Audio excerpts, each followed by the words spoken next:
Well, good morning, everyone. As you might guess, I am very pleased to announce a tentative labor agreement that has been reached between the railroad workers and the railway companies. This agreement is a big win for America and for both, in my view. I want to thank the lead negotiators from the labor movement, the Brotherhood of Locomotive Engineers and the Trainmen, International Association of Sheet Metal and Air and Rail and Transportation Workers Union, and the other labor unions engaged. And this is a win for tens of thousands of rail workers and for their dignity and the dignity of their work. It's a recognition of that. During these early, dark, uncertain days of the pandemic, they showed up so every American could keep going. They worked tirelessly through the pandemic to ensure that families and communities got the deliveries they needed during these difficult few years.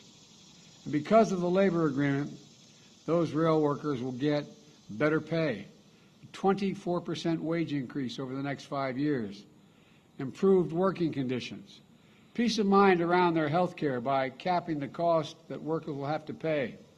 And it's about the right to go to a doctor or stay healthy and make sure you're able to have the care you can afford. It's all part of this agreement. They earned and deserve these benefits. And this is a great deal for both sides, in my view.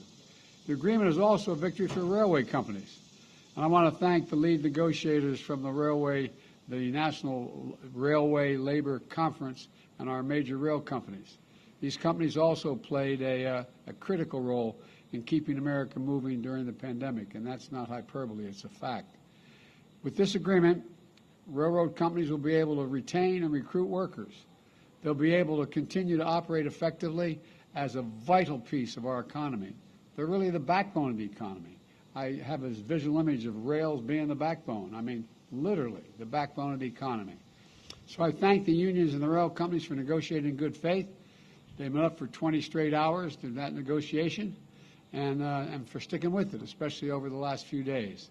In fact, the negotiators here today, I don't think they've been to bed yet, so I don't want to keep this very long, and they're having to stand besides.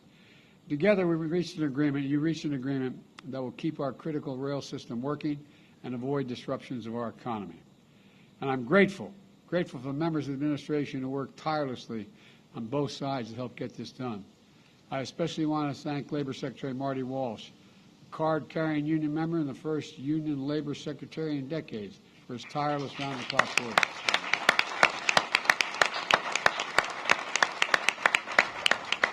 This agreement is validation of what I've always believed. Unions and management can work together for the benefit of everyone.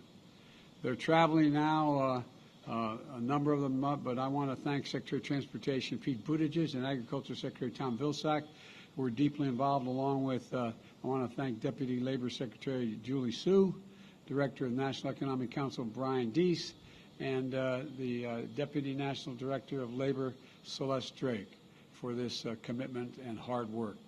To the American people, this agreement can avert the significant damage that any shutdown would have brought. Our nation's rail system is the backbone of our supply chain.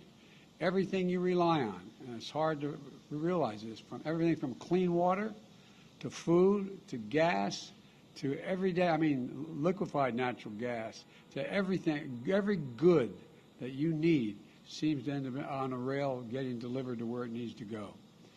With unemployment still near record lows and signs of progress in lowering costs, this agreement allows us to continue to rebuild a better America with an economy that truly works for working people and their families. Today is a win, and I mean this sincerely, a win for America.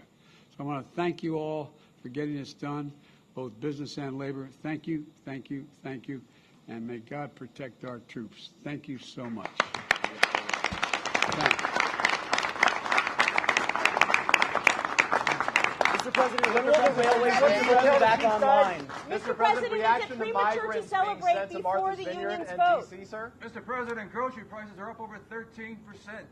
What do you tell struggling Americans? Rail's moving, it's not going to go up. The migrants? Are you confident the situation at the border is under control, Mr. President? Mr. President, is unpaid sick leave good for workers?